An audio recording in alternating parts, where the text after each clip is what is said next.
Assalamualaikum warahmatullahi wabarakatuh. Selamat pagi, selamat berjumpa lagi di awal semester genap pada pelajaran IPS kelas 8 dengan Pak Eha ya. Pada awal semester ini kita akan belajar mulai dari bab 3, yaitu tentang pengaruh keunggulan dan keterbatasan antar ruang, pengaruhnya terhadap ekonomi, sosial, dan budaya. Anak-anak yang Bapak banggakan, sebelum belajar mari kita biasakan dulu untuk membacakan Bismillah bersama-sama. Bismillahirrahmanirrahim. Bapak ingatkan bahwa dalam sebuah hadis Nabiullah Muhammad SAW menjelaskan bahwa thalabul ilmu fardhatun ala kulli muslimin wal muslimat, bahwa mencari ilmu itu adalah wajib bagi setiap muslim laki-laki maupun muslim perempuan. Hadis riwayat Ibnu Abdul Bar. Sebab itu di awal semester ini mari kita bersama-sama kembali menyegarkan niat ya, menyegarkan visi misi kita untuk selalu meningkatkan sumber daya kita sebagai pelajar, untuk meningkatkan sumber daya kita sebagai bagian dari manusia pembangunan. Selanjutnya, sebelum berdoa biasakan kita membaca sholawat. Sini Bapak tampilkan sholawat tasyahud. Mari kita bersama-sama membacakannya. Bismillahirrahmanirrahim. Allahumma sholli ala Muhammad wa ala ali Muhammad kama shallaita ala Ibrahim wa ala ali Ibrahim wa barik ala Muhammadin wa ala ali Muhammad kama barakta ala Ibrahim wa ala ali Ibrahim fil alamin innaka Hamidum Majid. Amin. Setelah itu mari kita bersama-sama membaca doa sebelum belajar. Mudah-mudahan ilmu yang akan kita terima ya pada hari ini, pada mata pelajaran apapun, itu sangat bermanfaat bagi kalian semua. Bismillahirrahmanirrahim. Mari kita baca bersama-sama. Raditu billahi robah wa bil islami dina wa bi Muhammad nabiyya wa rasulah Rabbi zidni ilman warzuqni fahman bi rahmatika ya arhamar rahimin.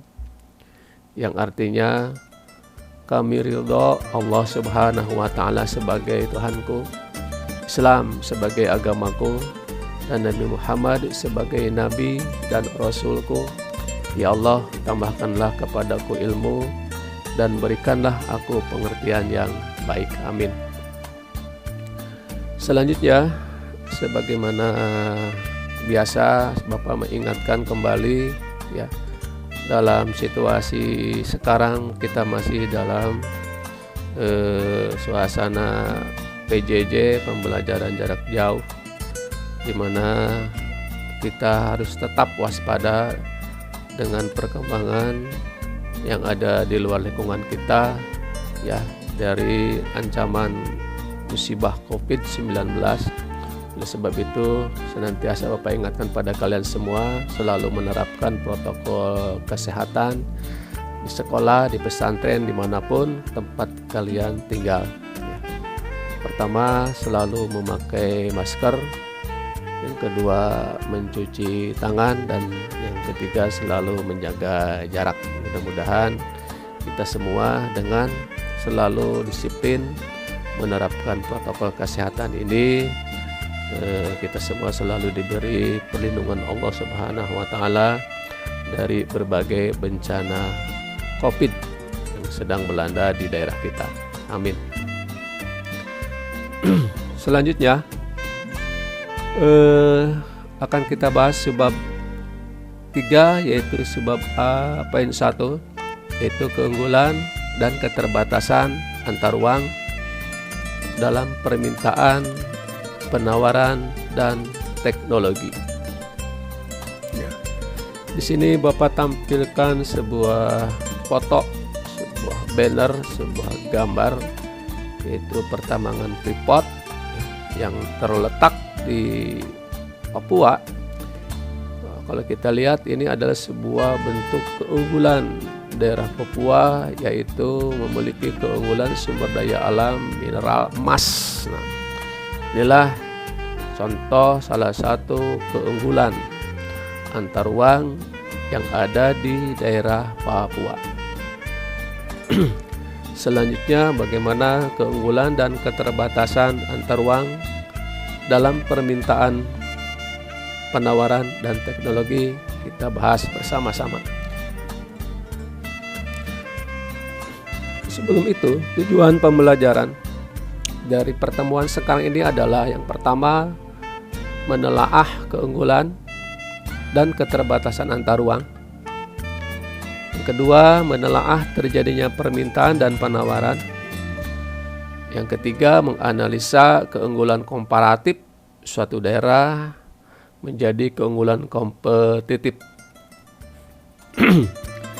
Baik, keunggulan sumber daya alam Indonesia ini bisa kalian lihat di buku pelajaran pada halaman 140, dan Bapak lengkapi dari internet, yaitu di Wikipedia.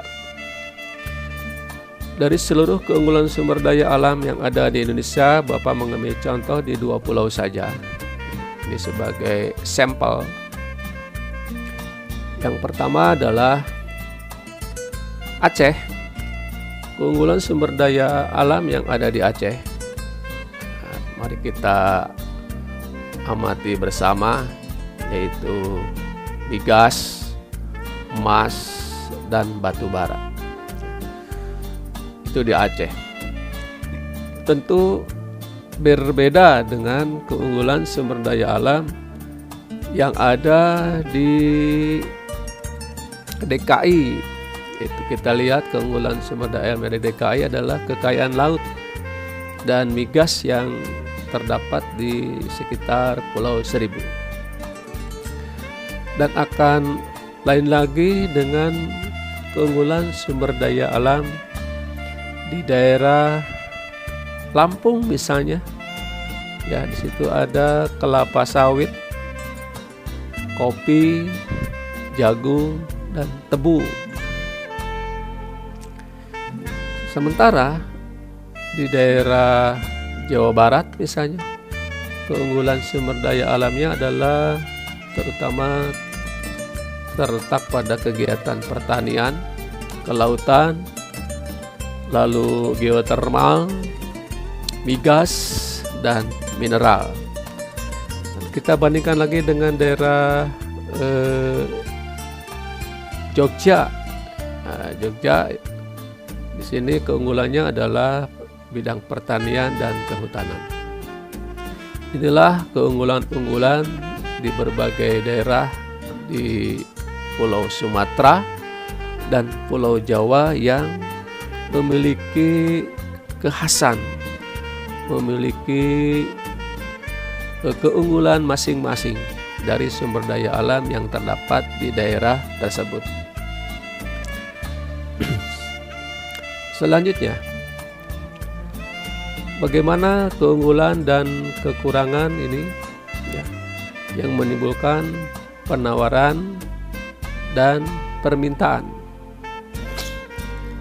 Anak-anak sekalian, interaksi antar ruang itu terjadi karena adanya perbedaan keunggulan antara suatu wilayah dengan wilayah lain, dan terdapat kekurangan dari sumber daya alam yang terdapat di suatu daerah atau di daerah lainnya.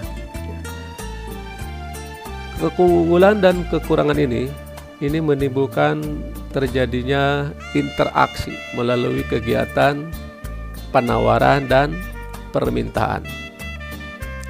Kalau kita lihat di aspek penawaran itu terdapat 3 unsur. Yang pertama penjual, yang kedua kesediaan barang untuk dijual. Nah ini yang Bapak cetak tebal itu adalah kesediaan barang, di mana kesediaan barang ini merupakan bentuk keunggulan yang terdapat di daerah tertentu yang tidak ada atau sedikit jumlahnya di daerah lain, sehingga timbul terjadi penawaran dan permintaan.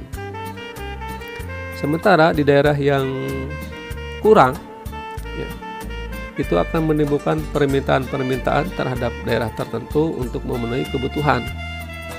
Faktor yang mempengaruhi permintaannya adalah yang pertama harga barang. Kita fokus pada yang dicetak tebal, yaitu ada keterbatasan dari sumber daya alam tertentu yang dibutuhkan oleh masyarakat. Yang kedua, jumlah kebutuhan. Nah, inilah terjadinya interaksi antar ruang dari antara sebuah daerah dengan daerah lainnya melalui kegiatan penawaran dan permintaan. Penawaran karena memang di daerah tersebut banyak tersedia barang-barang yang dibutuhkan masyarakat di daerah lain. Permintaan ini terjadi karena adanya kekurangan atau adanya keterbatasan sumber daya tertentu yang dibutuhkan oleh masyarakatnya. Itulah yang dimaksud dengan keunggulan dan kekurangan yang pada gilirannya melahirkan penawaran, yaitu adanya ketersediaan barang, dan permintaan karena adanya keterbatasan atau kekurangan sumber daya alam di daerah tersebut.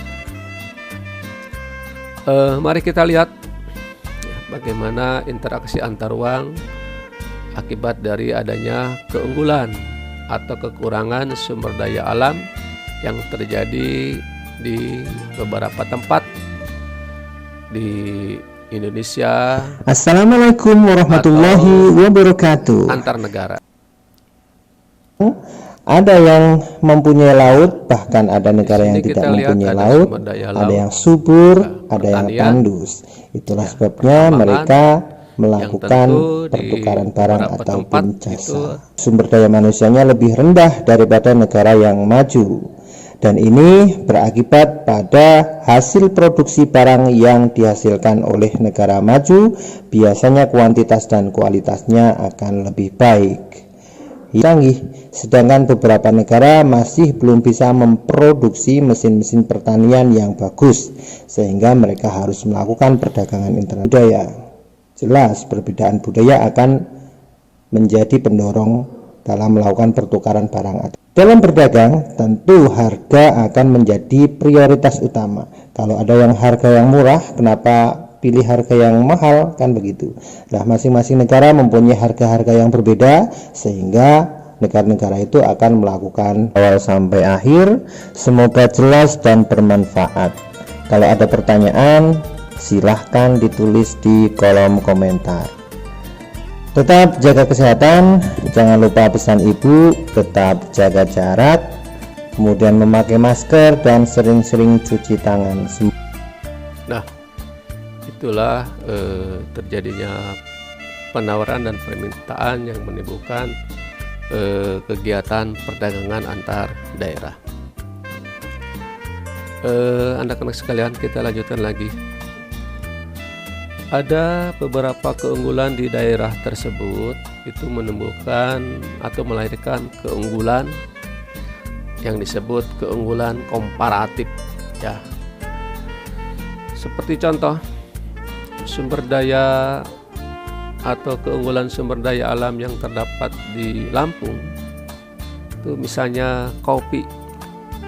Lampung ini memiliki keunggulan komparatif dalam memproduksi kopi yang tidak bisa diproduksi oleh daerah lainnya seperti di daerah Jakarta atau di Banten atau di Jawa Barat. Di sini Lampung memiliki keunggulan komparatif dalam aspek kopi. Lain hal dengan Jawa. Jawa memiliki keunggulan komparatif dalam memproduksi beras, bukan kopi lagi. Kalau Lampung tidak bisa memproduksi beras, ya, sebagai unggulan di daerah Lampung tersebut, dan sebaliknya Jawa tidak bisa menghasilkan unggulan kopi yang dapat diproduksi di daerah Jawa, maka kopi merupakan keunggulan komparatif yang bisa diunggulkan di daerah Lampung, dan beras merupakan keunggulan komparatif, ya, sebagai andalan sumber daya alam yang dihasilkan oleh daerah Jawa. Inilah keunggulan komparatif, ya, dari masing-masing daerah. Itu sebuah contoh. Seperti hal kecil, kita selalu makan dengan sayuran, ya. Kalau kita amati di pasar, itu sayuran itu dipasok, yang ada di pasar di Tasikmalaya itu dipasok dari daerah Garut, ya. Jadi Garut memiliki keunggulan komparatif di bidang sayur seperti salada, mentimun, ya. Ada lagi Garut memiliki keunggulan komparatif di bidang peternakan, seperti halnya Garut merupakan salah satu kota yang banyak memproduksi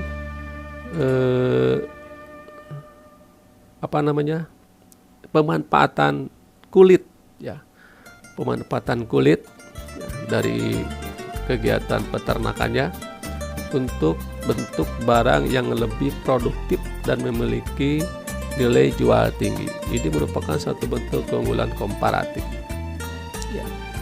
Itu keunggulan-keunggulan yang terdapat di berbagai wilayah di Indonesia. Namun ada hal yang lebih penting, yaitu dari keunggulan komparatif ini diarahkan oleh pemerintah untuk menjadi keunggulan yang kompetitif. Bagaimana keunggulan komparatif ini supaya menjadi mengarah kepada keunggulan kompetitif? Jawabannya adalah sentuhan teknologi. Kita lihat, ya, kita simak bersama. Indonesia ini merupakan negara yang kaya akan sumber daya alam seperti kakao, aluminium, nikel, karet, dan sumber daya lainnya yang dieksplor berupa bahan mentah dan langsung dijual, ya, bahan mentah yang langsung dijual. Padahal jika sudah mendapat sentuhan teknologi, maka bahan mentah ini bisa menghasilkan keuntungan yang nilainya bisa mencapai 19 sampai 30 kali lipat harganya dibanding berupa bahan mentah yang langsung dijual tanpa ada sentuhan teknologi. Contoh, ya, bagaimana keunggulan komparatif ini bisa diarahkan keunggulan kompetitif dengan sentuhan teknologi.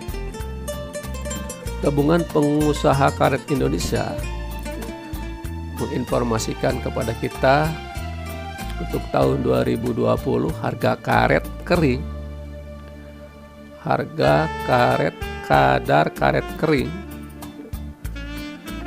100% ini dalam bentuk getah karet, ya, dalam bentuk getah karet itu harganya 16.902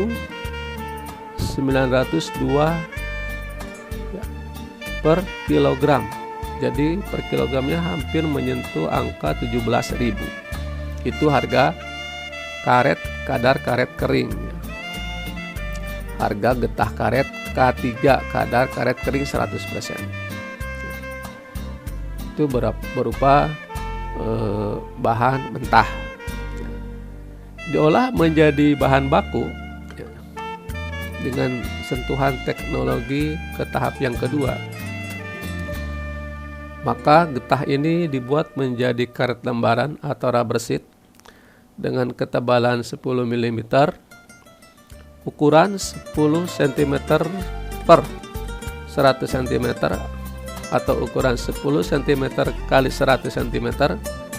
Itu harganya bisa jauh lebih tinggi dibanding harga karet mentah, yaitu 50.000 per lembar. Ya, tentu ini ada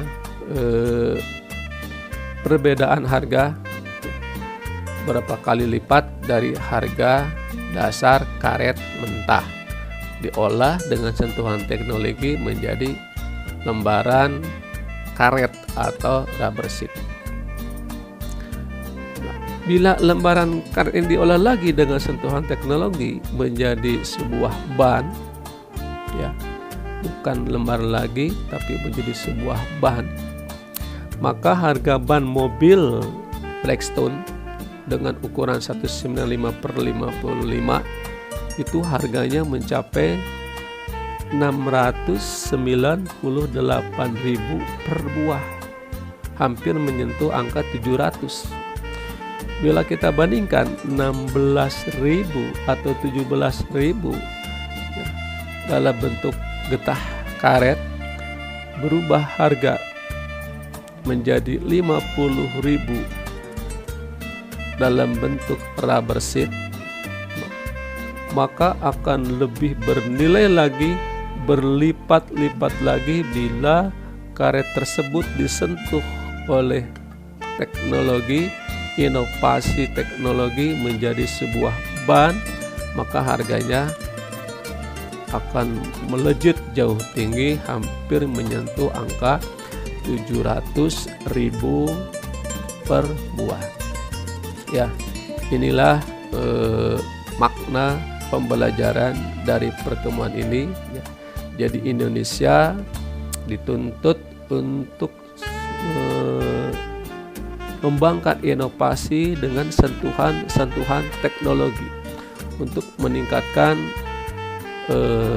daya jual, nilai jual dari kekayaan sumber daya alam yang tersebar di Indonesia menjadi nilai ekonomi yang bisa meningkatkan income penduduk di Indonesia. Pada situasi sekarang, Indonesia ini sedang mengalami middle income trap. Ya. Apa artinya? Ini artinya Indonesia dengan sentuhan teknologi ya, baru bisa meningkatkan pendapatan dari pendapatan rendah ke pendapatan menengah. Tapi sentuhan teknologinya ini sangat terbatas karena sumber daya manusianya juga terbatas. Sekalipun kekayaannya sangat besar, sangat banyak, itu tidak menghasilkan pendapatan yang tinggi. Ya. Artinya Indonesia sekalipun kaya dengan sumber daya alam, tapi tidak langsung membawa pendapatan yang tinggi bagi penduduknya. Kenapa demikian? Sebab di sini ya, Indonesia belum bisa menyentuh kegiatan produksi tersebut dari kekayaan tersebut ya, menjadi sumber daya alam yang bernilai tinggi, yang punya nilai jual tinggi ya, sehingga Indonesia sulit untuk meningkatkan pendapatan di kelas menengah ke kelas pendapatan tinggi seperti negara maju ya. Makanya itu sekarang pemerintah sedang berupaya keras memprogramkan SIDA ya, yaitu sentuhan inovasi di berbagai daerah ya, supaya kekayaan sumber daya alam ini ya, pengolahannya tidak terbatas pada bahan baku ya, dari bahan mentah menjadi bahan baku yang langsung dijual, yang pada gilirannya sudah pasti menghasilkan pendapatan yang jauh lebih rendah dibanding kalau sumber daya alam tersebut yang mendapat sentuhan teknologi tinggi, itu akan menghasilkan keuntungan yang berlipat-lipat dari 19 sampai 30 kali nilai jualnya ketika dipasarkan di daerah lain atau mungkin ke negara lain. Sebagai contoh, kita simak gambar ini. Indonesia baru bisa menghasilkan bahan mentah menjadi bahan baku. Dari getah karet ini menjadi rubber sheet dengan sentuhan teknologi yang belum maksimal tentunya. Sentuhan inovasi-inovasi yang belum maksimal. Akan berbeda, akan lain hasilnya bila Indonesia ini memiliki teknologi mulai dari pengolahan bahan mentah menjadi bahan baku dan menjadi bahan jadi yang siap pakai untuk memenuhi kebutuhan masyarakat terhadap barang tertentu yang akan menghasilkan nilai jual tinggi yang pada gilirannya dapat meningkatkan kesejahteraan masyarakat. Itulah mengapa pentingnya sentuhan-sentuhan teknologi. Ini adalah tugas kita ke depan, bagaimana kekayaan sumber daya alam ini bisa dimaksimalkan, tidak hanya sebatas menghasilkan bahan mentah menjadi bahan baku, tapi kita dorong di tugas kalian ke depan untuk bisa menyerap berbagai teknologi untuk meningkatkan nilai jual dari kekayaan sumber daya alam yang di Indonesia ini sehingga prosesnya bisa kalian arahkan, bisa kalian dorong nanti ke depan.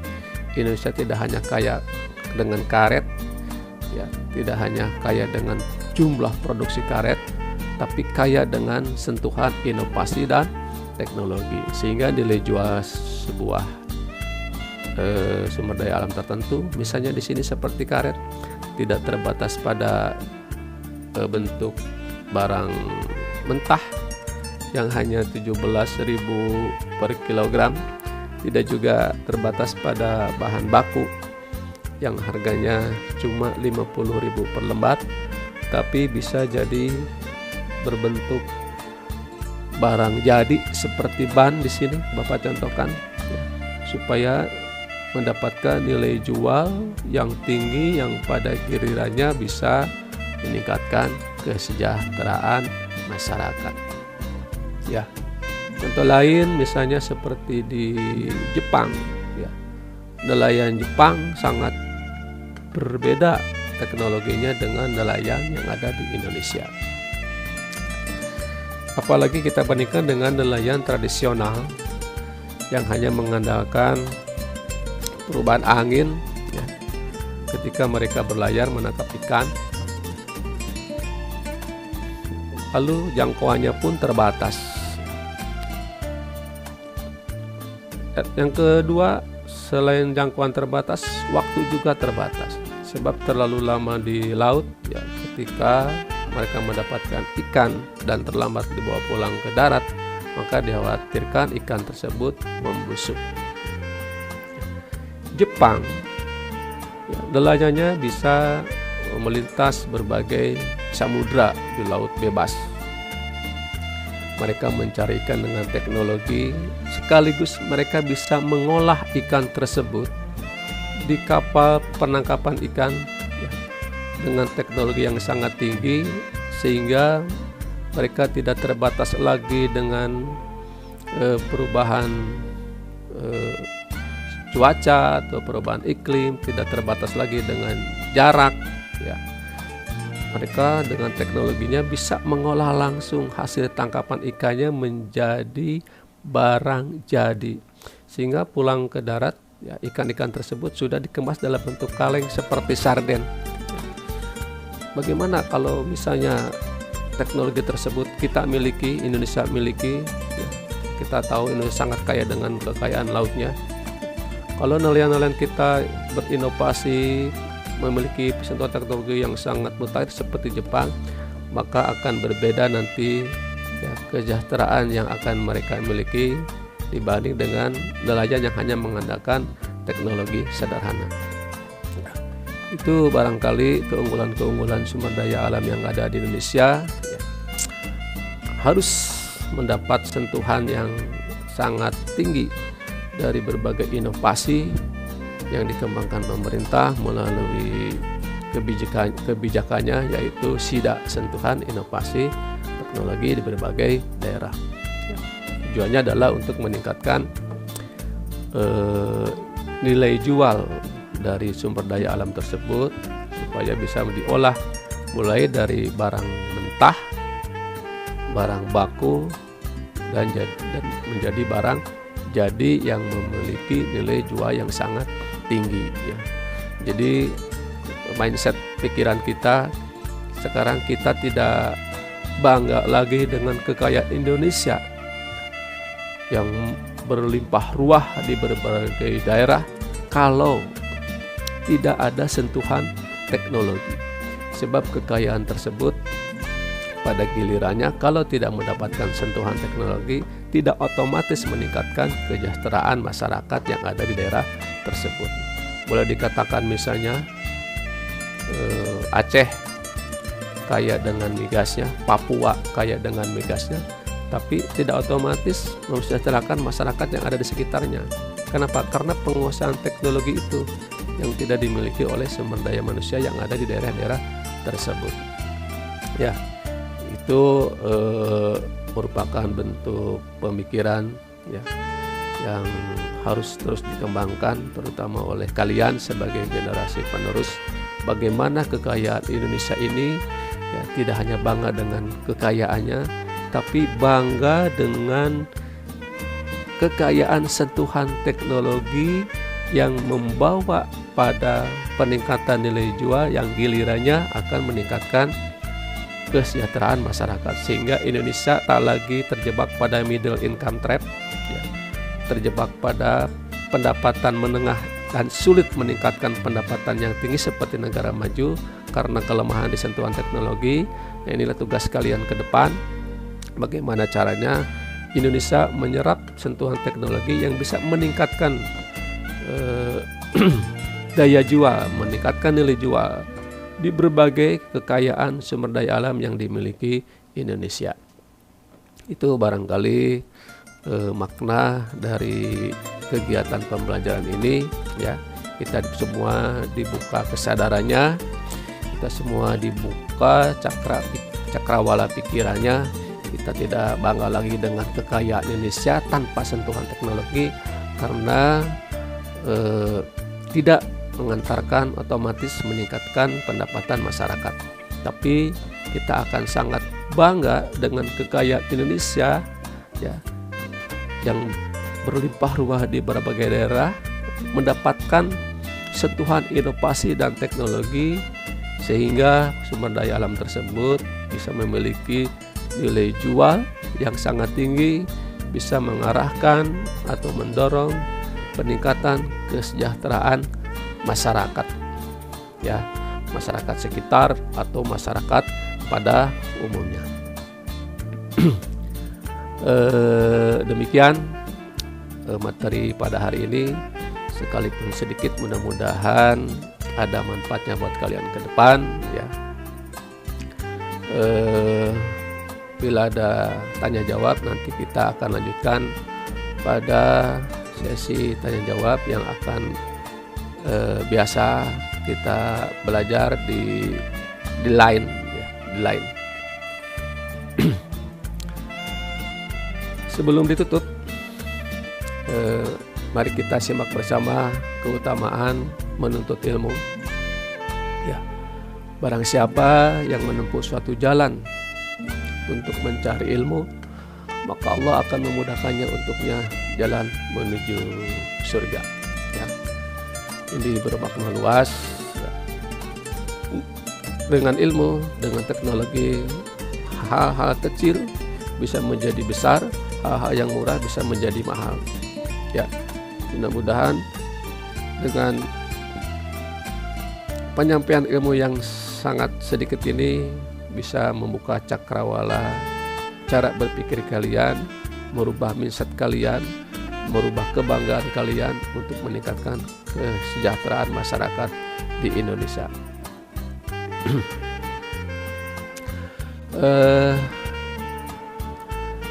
Selanjutnya mari kita berdoa, ya, mudah-mudahan ilmunya yang sudah kita terima ini bermanfaat bagi kita semua.